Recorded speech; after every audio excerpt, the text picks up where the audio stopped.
Hello everyone. Today, I've got a story for you. It is calm. It is simple.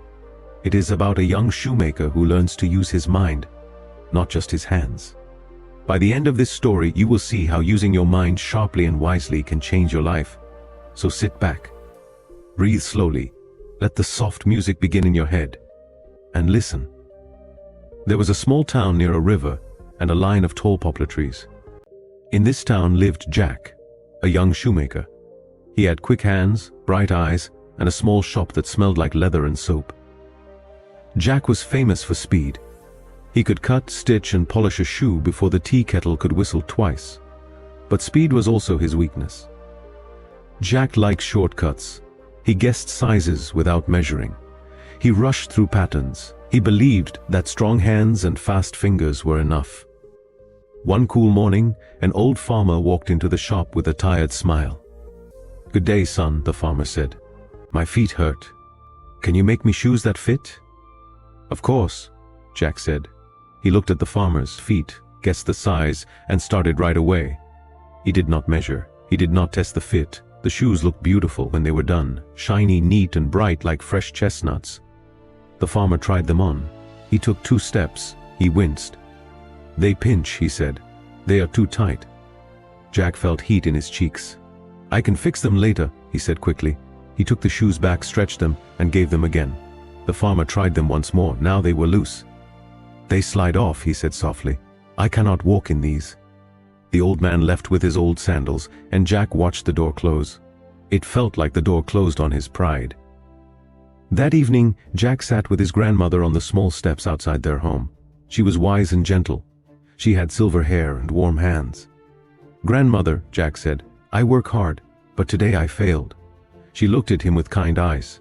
"Hard work is good," she said, "but a wise mind guides hard work. Use your eyes before your hands.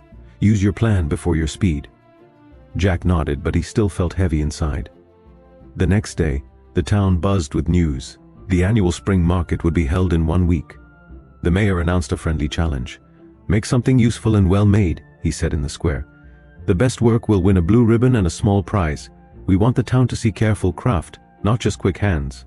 Jack thought, "This is my chance to prove myself." He decided to make one perfect pair of boots, strong, comfortable, beautiful, for the farmer who had left disappointed. He went to the leather seller, a man named Badr. Badr saw Jack and smiled in a sly way. "Leather is very expensive this week," Badr said. "For you, I will charge extra." Jack felt anger rise. He wanted to argue. He wanted to shout. But he remembered his grandmother's voice. "Use your plan before your speed." He took a slow breath. "Thank you," Jack said calmly. "I will return later." He left the stall and walked through the market with a thoughtful face. He watched people. He listened. A mother needed her child's sandal strap fixed. A tailor needed soft padding for a bent knee. A baker needed a small patch for his oven gloves. Something clicked in Jack's mind. "I can trade help for materials," he thought. "I can collect small, strong pieces of leather that others throw away. Not trash, treasure." For 3 days, Jack worked with care and kindness. He repaired simple things for small pieces of leather. He saved every good scrap. He cleaned them. He sorted them by color and thickness. He sharpened his tools.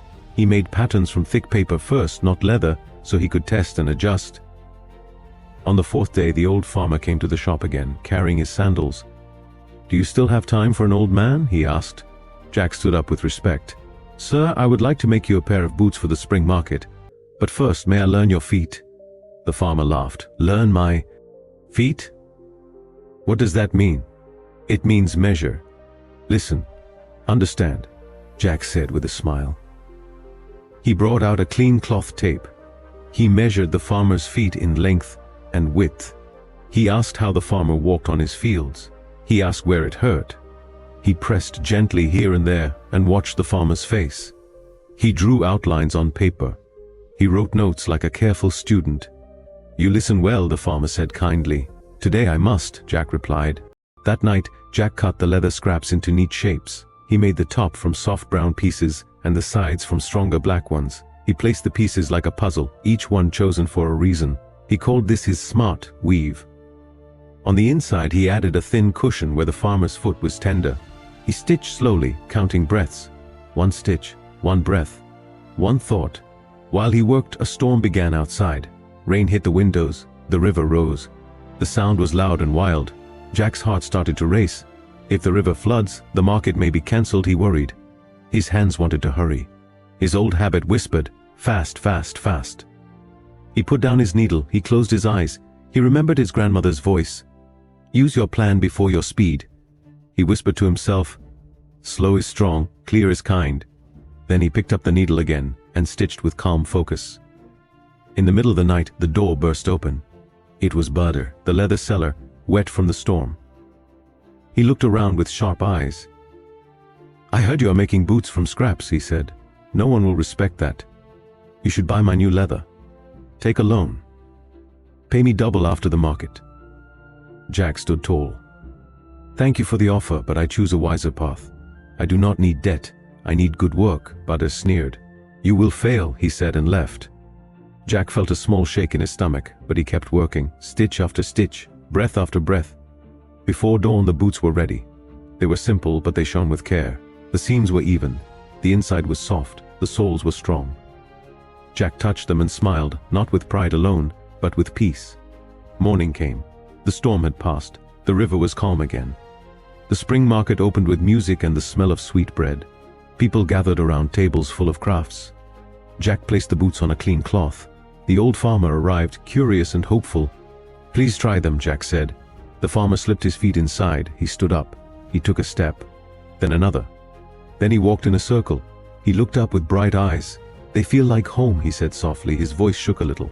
They do not pinch, they do not slide, they hold me kindly. Jack felt tears in his own eyes. I am glad, he whispered. Just then the mayor walked by with a blue ribbon. He watched the farmer walk with ease.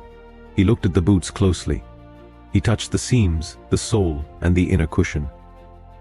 These are made with thought, the mayor said, not just with hands. We honor work that listens and plans.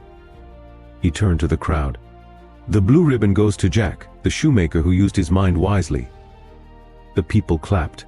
Some asked for orders. Even Butter stood at the edge, surprised and silent. Jack looked for his grandmother. She stood nearby, smiling with proud, gentle eyes. He went to her and hugged her. Grandmother, he said, I understand now. Fast hands can make noise. A sharp, wise mind makes music. She laughed softly. And music lasts, she said. That night, as the sunset colored the river, Jack and the farmer spoke alone for a moment. Jack, the farmer said, what changed you? Jack answered with calm truth.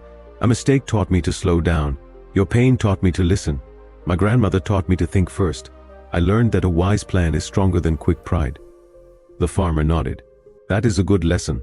It is a lesson for life, not only for shoes. From that day on, Jack kept a sign above his workbench. It said, measure, plan, then make. He measured every foot.